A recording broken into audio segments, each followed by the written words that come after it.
அனைவருக்குமே வணக்கம். சற்று முன் கிடைத்திருக்கக்கூடிய ஒரு மிக மிக முக்கியமான செய்தி ஒன்று வெளியாகியுள்ளது.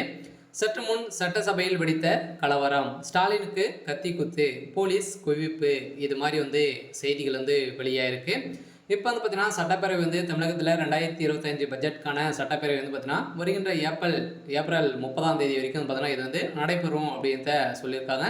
இதனடிப்படையில் தான் பார்த்தீங்கன்னா டெய்லியுமே ஒரு நிறுவனத்தில் எவ்வளோ பட்ஜெட் தாக்கல் பார்த்தீங்கன்னா செய்திருக்காங்க, எவ்வளோ நிதி ஒதுக்குறாங்க அப்படின்ற மாதிரி டெய்லியுமே சட்டப்பேரவையில் நடந்துட்டு வந்திருக்கக்கூடிய நிலையில் தான் இப்போ பார்த்தீங்கன்னா அதிரடியாக சட்டப்பேரவையில் வெடித்திருக்கக்கூடிய கலவரத்தின் அடிப்படையில் அதிரடியாக முதல்வர் ஸ்டாலின் அவர்களுக்கு கத்தி குத்து ஏற்பட்டதாக இப்போ தகவல் வெளியாக இருக்குது. அதான் பார்த்தீங்கன்னா இப்போ அப்போலோ மருத்துவமனையில் அனுமதி பெற்று இப்போ சிகிச்சை பெற்று வராரு அப்படின்ற மாதிரி தான் இப்போ பார்த்தீங்கன்னா ஒரு பரபரப்பை ஏற்படுத்தியிருக்கு.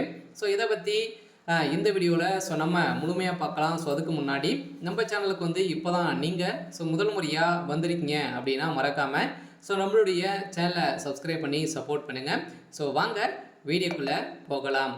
பார்த்தீங்கன்னா இப்போ தமிழகத்தில் 2015-2026க்கான பட்ஜெட் தாக்கல் நடக்குது இல்லையா? இப்போ சட்டப்பேரவையில் அனைத்து கட்சி கூட்டங்களும் நடந்திருக்கு. இந்த நிலையில் பார்த்தீங்கன்னா திமுக இருக்கக்கூடிய எம்பி வேல்முருகன் அவர்களும் பார்த்தீங்கன்னா அதிரடியாக திமுக கூட்டணி வைத்து கட்சியை சிணைத்திருக்காரு. இந்த நிலையில் அதிரடியாக பார்த்தீங்கன்னா நேற்று வெளியில் திமுக இப்போ பார்த்தீங்கன்னா ஒரு கூட்டணி பிரிந்திருக்கு. இந்த கூட்டணி அடிப்படையில் இன்று பார்த்தீங்கன்னா சட்டப்பேரவையில் கலந்து கொண்டு பேசியிருந்த நிலையில் மர்ம நபர்களால் முதல்வர் ஸ்டாலின்களுக்கு நிறைய எதிர்ப்புகளும் திமுகவுக்கு இடையேவும் பார்த்தீங்கன்னா அதிமுகவுக்கு இடையே அனைத்து உறுப்பினர்களும் இந்த தீர்மானத்திற்கு எதிர்ப்புகள் தெரிவித்து வந்திருக்கக்கூடிய சூழ்நிலை. இந்த எதிர்ப்பின் அடிப்படையில் பேசிய சபாநாயகர் அப்பாவும் பார்த்தீங்கன்னா திடீர்னு நீயே வெளியே போடா அப்படின்ற மாதிரி எதிர்கட்சி தலைவர்கள் அனைவருமே சொல்லியிருக்கக்கூடிய நிலையில் அப்பா அவர்கள் பார்த்தீங்கன்னா திமுகவுக்கு சாதகமாக தான் இந்த சட்டப்பேரவை நடந்துட்டு இருக்கு அப்படின்ற மாதிரி தான் அனைவருமே குற்றச்சாட்டுகள் இருந்த நிலையில் திடீர்னு பார்த்தீங்கன்னா வாக்குவாதங்கள் ஏற்பட்டது.